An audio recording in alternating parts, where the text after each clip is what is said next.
Bonjour les amis, c'est Pascal Trifangui, on est à Rio de Janeiro. Ce matin, j'étais en train de lire en version portugaise de la Bible des chakras de Patricia Mercier. C'est un livre américain, l'origine, de 2007. Et puis, en découvrant le chakra du cœur, eh bien, il y a une très belle image d'un Bouddha japonais et le texte parle de la loi d'attraction et de la compassion et du travail des Bouddhas pour amener tous les êtres.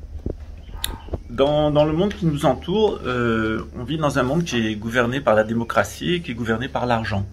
C'est-à-dire, on fait croire qu'au peuple que c'est lui qui gouverne, et puis si on a de l'argent, eh bien, quelle que soit son origine sociale, on peut avoir une fonction judiciaire, on peut avoir une fonction politique, on peut avoir une fonction policière. Et on n'est pas très regardant sur ce qu'ont fait vos ancêtres. Mais c'est pas le cas dans la synarchie. Dans la synarchie, on fait très attention. On considère notamment ce qu'on appelle maintenant dans le monde moderne les constellations familiales, c'est-à-dire ce qu'ont fait vos ancêtres, parce que ça peut influencer votre comportement.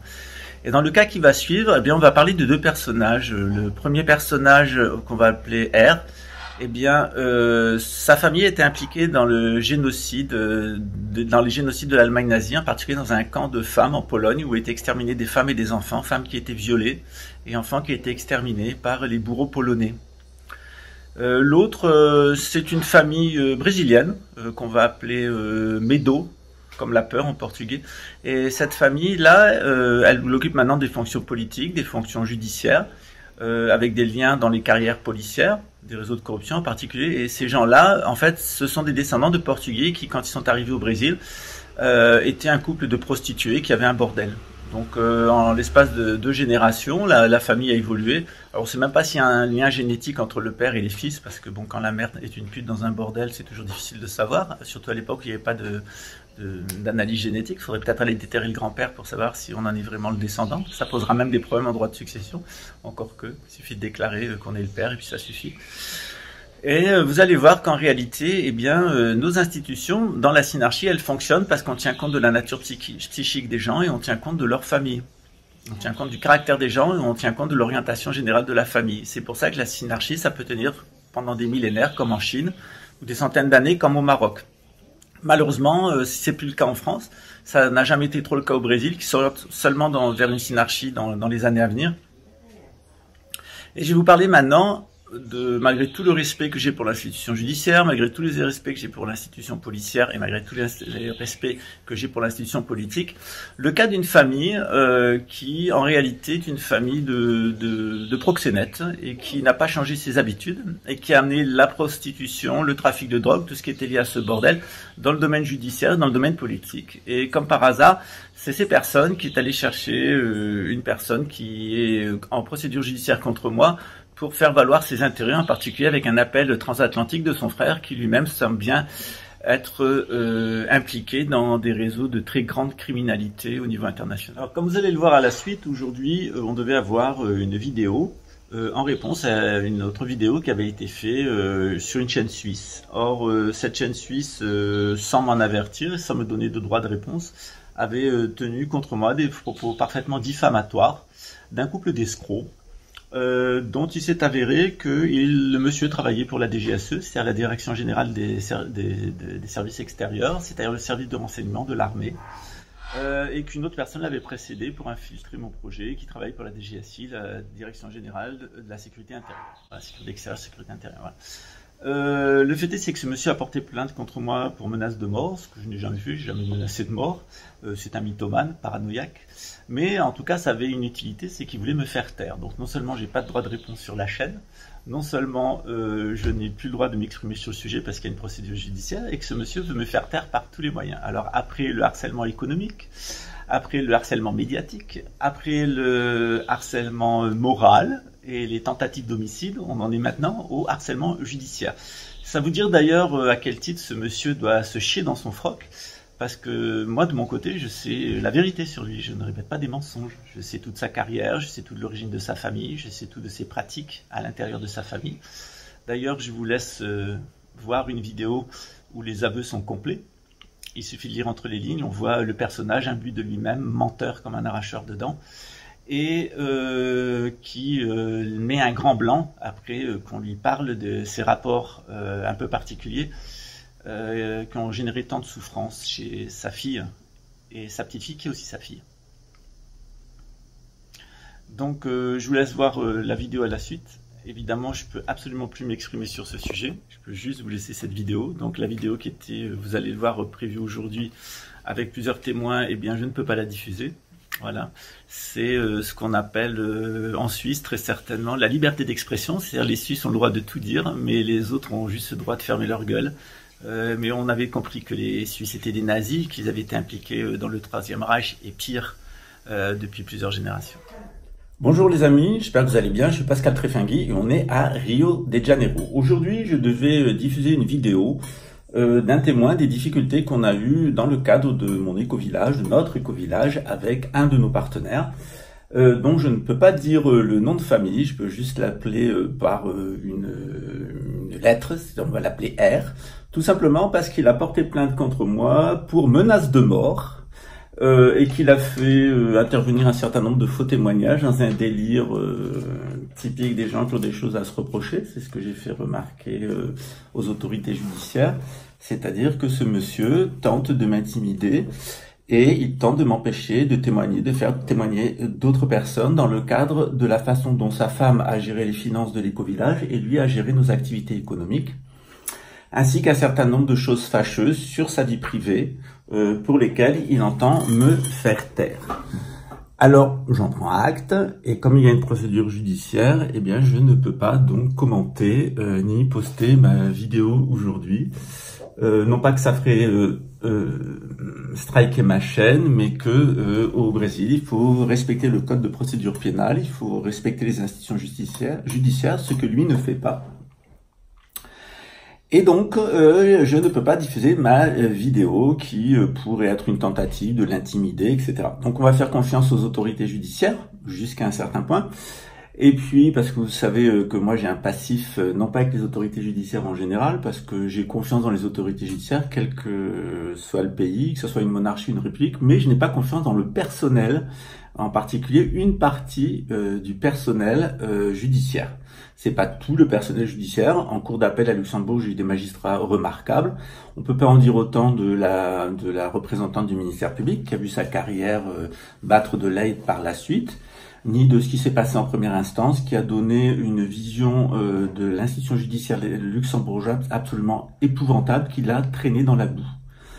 Or, figurez-vous que, eh bien, par un des hasards, j'ai un certain nombre de personnes qui m'informent et qui m'ont conseillé de me méfier dans ce dossier parce que plusieurs pièges m'ont été montés. Par exemple, il y a une personne qui m'a agressé physiquement pour me tuer. Ce que je savais pas, c'est qu'en amont, elle avait fait des fausses déclarations sur moi. Comme ça, mon agression pouvait passer pour un mécanisme de défense. Et ils sont arrivés à leurrer l'institution judiciaire. On remarque d'ailleurs que l'avocat du monsieur en question a été payé par Muriel. Voilà, donc il faudra lui expliquer pourquoi elle intervient sur ce dossier. Alors, je dois dire quand même que les écoutes téléphoniques sont accablantes, mais je tenais aujourd'hui à vous dire un certain nombre de choses qui me semblent importantes et vous prendre à témoin de dysfonctionnements au sein de l'institution judiciaire brésilienne, comme j'en avais noté au sein de l'institution brésilienne, l'institution judiciaire luxembourgeoise. Ça ne met pas du tout en cause la République brésilienne, ni l'institution judiciaire. Ça remet en cause des réseaux de corruption qui sont liés aux réseaux pédocriminels à l'intérieur des institutions, et je dirais même pire, parce que je vais vous expliquer à la suite par un petit schéma de quoi... Alors, le personnage en question, R, qui a porté plainte contre moi pour menace de mort, pour me faire taire, et donc obtenir que je ne publie rien sur ce que je sais de lui, c'est ce qu'il a fait dans le cas des affaires qui nous intéressent en propre, a un frère qui est préfet de la République française, et dont je n'hésite pas à dire que il a, au cours de sa carrière, à cause du passé de sa famille, été utilisé pour couvrir un certain nombre d'activités criminelles au sein de l'État français et pour couvrir un certain nombre de réseaux notamment. Je ne dirai pas lesquels. Ce fameux Jacques, le frère de R, a eu une conversation téléphonique avec un homme politique brésilien qu'on va appeler Pater Medo. Alors, pas clair, on peut l'enlever en réalité parce que pas clair, c'est le nom de sa mère. Voilà, donc on peut enlever pas clair. Ça lui va assez bien. Il voulait faire chic. Voilà. Quand on connaît pas le français ou pas assez bien, on se fait un peu piéger. Voilà. Enfin, les deux ont été en relation téléphonique. Et lui demandait ce qu'il pouvait faire contre moi en France. Alors ça m'a donné quelques petites difficultés judiciaires en France, mais qui sont sans importance, puisqu'il y a un vice de procédure. Ici, cet homme politique, figurez-vous que je l'ai mis en cause. Tout simplement, je l'ai mis en cause dans un système d'achat de voix, de corruption de fonctionnaires, de lien avec la mafia, d'activités criminelles, d'activités de prostitution, etc. C'est quelqu'un qui est directement lié au milieu mafieux et il appuie son impunité en réalité sur son frère, qu'on va appeler Pacler Médo judiciaire, parce que là on n'a pas Pacler Médo juridique judiciaire, on n'a pas Pacler Médo politique. Et ce Médo judiciaire, on a oublié le i, ce Médo, salut. On va faire une petite vidéo après avec le lama Nicolas. Ce Médo judiciaire, figurez-vous que c'est quelqu'un qui travaille ici au sein de l'État de Rio de Janeiro dans le domaine judiciaire, au ministère de la Justice, mais lors de l'enquête, les personnes qui m'ont sourcé m'ont indiqué qu'il était binational. C'est-à-dire qu'il avait demandé la nationalité portugaise, qu'il l'avait obtenue, qu'il avait une maison au Portugal qui n'était pas déclarée à la recette fédérale, et que donc il devait normalement être déchu de sa nationalité brésilienne et on lui demanderait de quitter le Brésil puisqu'on ne peut pas être fonctionnaire de la République du Brésil et notamment à ce niveau-là et être binational. Voilà. Donc j'ai fait quelques recherches qui me confirment qu'effectivement on a obligation au Brésil d'avoir la nationalité du pays, on doit déclarer ses autres nationalités, il y a un certain nombre d'incompatibilités, notamment dans le domaine judiciaire parce que ces personnes-là pourraient noyauter le système au service d'une puissance étrangère, en particulier la puissance coloniale. Or, quand on remonte le passé de cette famille Pacler, enfin on va le laisser, c'est la merde, on va l'appeler la famille Médo, on pourrait l'appeler Merdo aussi, on s'aperçoit que le grand-père venait du sud du Portugal, était un proxénète très connu sur la place de Rio de Janeiro, et que l'argent qui a été fait par le père, avec la mère d'ailleurs, qui était une prostituée dans le bordel, puisque c'était un couple de tenanciers, alors on leur laissera faire des analyses génétiques pour savoir si leur grand-père est bien leur père. D'ailleurs, c'est comme dans la famille R, on serait très intéressé par avoir les analyses génétiques, en tout cas les autorités canadiennes. Et puis, donc, cette famille de proxénètes a fait de l'argent dans la prostitution, un est allé dans la politique, un est allé dans le judiciaire, mais les activités de proxénétisme, de trafic de drogue, et ont continué bon train en liaison avec des policiers corrompus. Et je mets en dehors de l'institution policière, que je ne critique pas, je dénonce juste des policiers corrompus au sein de l'institution policière, qu'elle soit civile ou militaire. Et donc, ces descendants d'un proxénète de la place, eh bien, sont devenus un homme politique dont j'ai dénoncé les crimes ambientaux, la corruption, etc. Et qui se trouve que sa secrétaire avait pris contact avec moi, qu'elle était à côté du restaurant où elle habitait, où on lui avait demandé de se renseigner sur moi et de prendre des photos, et que ce monsieur est en contact avec le monsieur R, le monsieur Jacques, mais aussi Samuel, figurez-vous, et que en réalité, le dispatch qui devait légaliser le parking de nos voisins, qui nous avait loué 6 places, en réalité, ce dispatch montait des coûts pour récolter de l'argent pour acheter des voix pour ce Médo.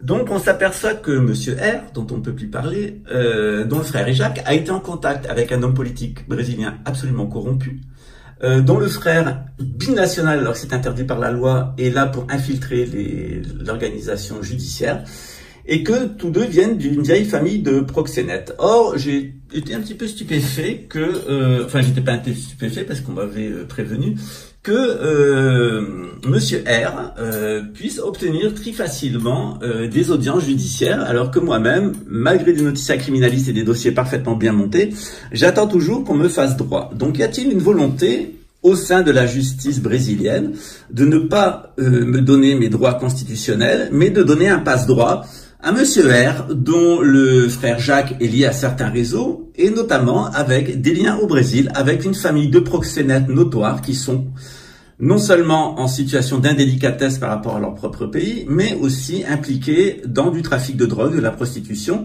le tout étant lavé dans un hôtel de la place, avenue des Amériques, où travaille un personnage que vous connaissez bien sur cette chaîne et dont le prénom commence aussi par R et qui s'y livre à des activités de trafic de drogue. Bonjour les amis, j'espère que vous allez bien, je suis Pascal Trefingui et on est à Rio de Janeiro. Aujourd'hui, je devais diffuser une vidéo d'un témoin des difficultés qu'on a eues dans le cadre de mon éco-village, de notre éco-village, avec un de nos partenaires. Donc je ne peux pas dire le nom de famille, je peux juste l'appeler par une lettre, on va l'appeler R, tout simplement parce qu'il a porté plainte contre moi pour menace de mort. Et qu'il a fait intervenir un certain nombre de faux témoignages dans un délire typique des gens qui ont des choses à se reprocher. C'est ce que j'ai fait remarquer aux autorités judiciaires. C'est-à-dire que ce monsieur tente de m'intimider et il tente de m'empêcher de témoigner, de faire témoigner d'autres personnes dans le cadre de la façon dont sa femme a géré les finances de l'éco-village et lui a géré nos activités économiques, ainsi qu'un certain nombre de choses fâcheuses sur sa vie privée, pour lesquelles il entend me faire taire. Alors, j'en prends acte, et comme il y a une procédure judiciaire, eh bien, je ne peux pas donc commenter ni poster ma vidéo aujourd'hui. Non pas que ça ferait striker ma chaîne, mais que au Brésil, il faut respecter le code de procédure pénale, il faut respecter les institutions judiciaires, ce que lui ne fait pas. Et donc, je ne peux pas diffuser ma vidéo qui pourrait être une tentative de l'intimider, etc. Donc, on va faire confiance aux autorités judiciaires jusqu'à un certain point. Et puis, parce que vous savez que moi j'ai un passif, non pas avec les autorités judiciaires en général, parce que j'ai confiance dans les autorités judiciaires, quel que soit le pays, que ce soit une monarchie, une république, mais je n'ai pas confiance dans le personnel, en particulier une partie du personnel judiciaire. C'est pas tout le personnel judiciaire. En cour d'appel à Luxembourg, j'ai eu des magistrats remarquables. On peut pas en dire autant de la représentante du ministère public qui a vu sa carrière battre de l'aile par la suite, ni de ce qui s'est passé en première instance, qui a donné une vision de l'institution judiciaire luxembourgeoise absolument épouvantable, qui l'a traîné dans la boue. Or, figurez-vous que, eh bien, par un des hasards, j'ai un certain nombre de personnes qui m'informent et qui m'ont conseillé de me méfier dans ce dossier parce que plusieurs pièges m'ont été montés. Par exemple, il y a une personne qui m'a agressé physiquement pour me tuer. Ce que je savais pas, c'est qu'en amont, elle avait fait des fausses déclarations sur moi. Comme ça, mon agression pouvait passer pour un mécanisme de défense. Et ils sont arrivés à leurrer l'institution judiciaire. On remarque d'ailleurs que l'avocat du monsieur en question a été payé par Muriel. Voilà, donc il faudra lui expliquer pourquoi elle intervient sur ce dossier.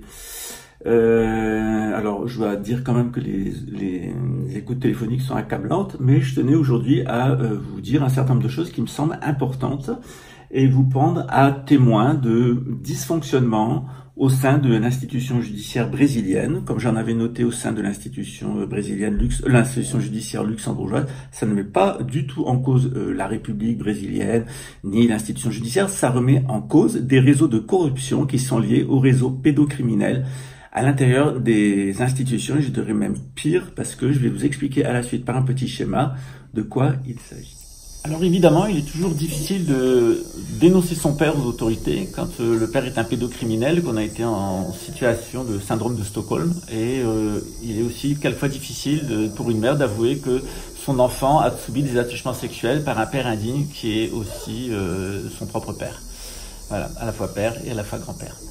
Donc j'avais un dilemme face aux autorités canadiennes. Est-ce qu'il fallait obtenir que l'enfant soit retiré de la famille afin d'être auditionné et protégé d'une famille de pervers qui ne dénonce pas un vieillard sénile et vicieux qui a tyrannisé sa famille et qui est un adepte du national-socialisme allemand, comme le relève l'enquête. Ça semble aussi être un lien avec la famille Médo. Comme quoi, c'est ce que disait le Bouddha sur le chakra du cœur, eh bien c'est la loi d'attraction. Voilà. Et donc j'ai joint mon amie Gwen, qui est aussi une ancienne étudiante, qui est devenue une amie, parce qu'elle a été séquestrée par son père à partir de l'adolescence.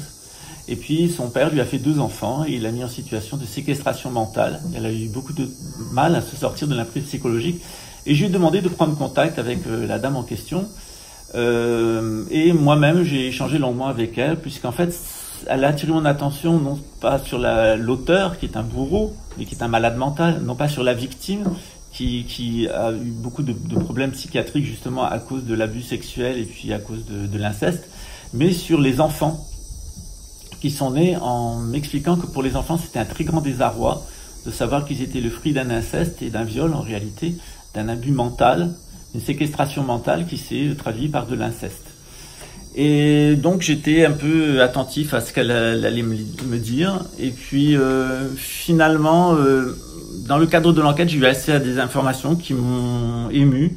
C'est-à-dire que cette jeune femme, ça a commencé quand elle était petite déjà, avec des doigts introduits dans le sexe, dans l'anus de l'homme en question, Monsieur R. Enfin, le citoyen R plutôt, Monsieur. Et que ensuite, à partir de l'âge de 11 ans, ça a été, je vais mettre mon pénis à l'intérieur de ton corps, tu vas voir, ça va être super, mais faudra pas le dire à maman. Et puis ça a été un enchaînement pendant des années jusqu'à l'âge adulte avec des avortements cachés, provoqués par la mère, quelquefois très au-delà du délai légal, des fois 20 à 24 semaines. C'est beaucoup, hein. Et puis une volonté de cette mère avorteuse d'enterrer l'affaire, de ne pas savoir la vérité. Puis quand finalement, par mon intervention, la vérité s'est faite, et elle a été d'ailleurs faite en ligne, et vous en êtes témoin, comme quoi c'est toujours dangereux d'aller voir un tarologue compétent et de lui mentir, et de se faire passer pour un saint et une victime de son employeur, alors qu'on a été écarté de l'armée, enfin de son emploi parce que les faits étaient parfaitement connus, et que ça explique la sanction qui est tombée, et qu'après la famille s'est tournée vers l'Uniwed jusqu'à ce que la vérité se fasse jour.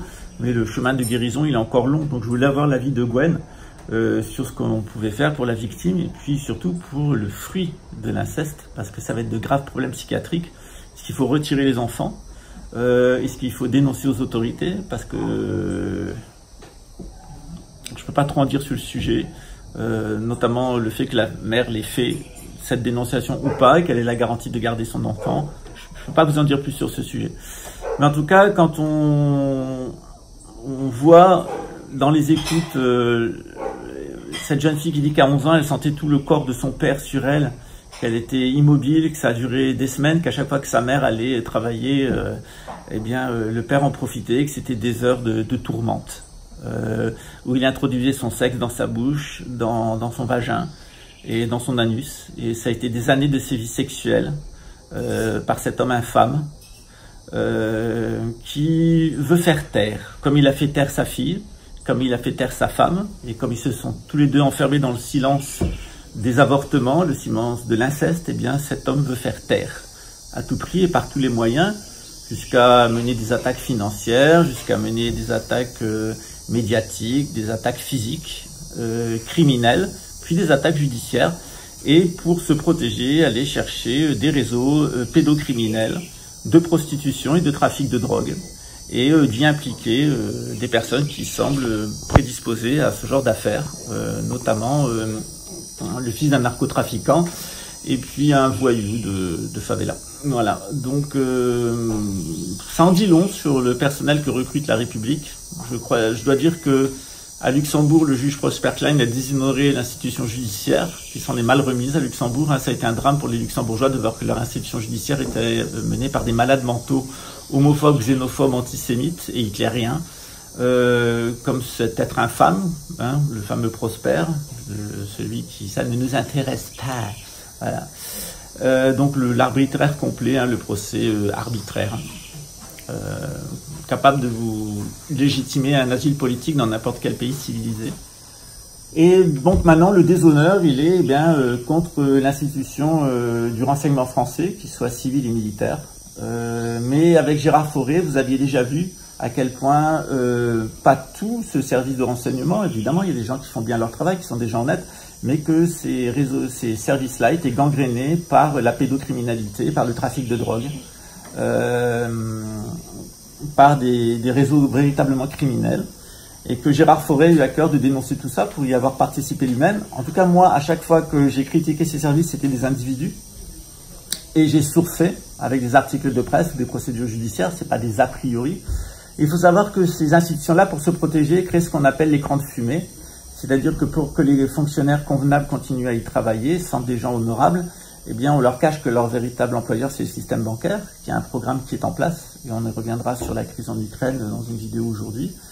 Et puis surtout, on utilise des boucs émissaires en écran de fumée, et derrière moi, c'est un couple d'homosexuels, un énarque et un Tunisien, qui étaient paxés d'ailleurs, et à qui on a fait vraiment charger la mule en les présentant comme des super narcotrafiquants et des gens qui étaient dans l'abus de biens sociaux. Et finalement, on allait faire un exemple jusqu'au ministère des Finances avec un autre homosexuel, et que vous voyez, c'était encore ces homosexuels et ces arabes qui pourrissaient le système. C'est ce qu'on appelle des boucs émissaires. Ça ne veut pas dire qu'ils n'ont pas commis de délit, mais ça veut dire qu'en l'occasion, comme dans le cas du Bataclan qui a été commis par les services de renseignement français, eh bien, on met des clampins devant pour faire écran de fumée, et derrière, ce sont des professionnels qui jouent de la gâchette. Et là, c'est le même cas. Il faut savoir que c'est deux institutions qui sont dans les réseaux pédocriminels, dans la prostitution et dans la pédocriminalité, et dans le trafic de stupéfiants, et ils en sont complètement gangrénés. D'ailleurs, le Canard enchaîné a révélé que dans le cadre d'une enquête, on avait un organigramme complet fait par un douanier de ce qu'on appelle la haute criminalité d'État, et notamment le narcotrafic d'État. Voilà, maintenant, à vous de juger sur pièce, mais en tout cas, vous savez maintenant à qui vous avez affaire,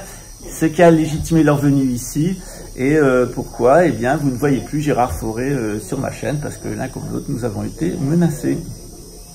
Et ils sont même passés à l'acte, en ce qui me concerne.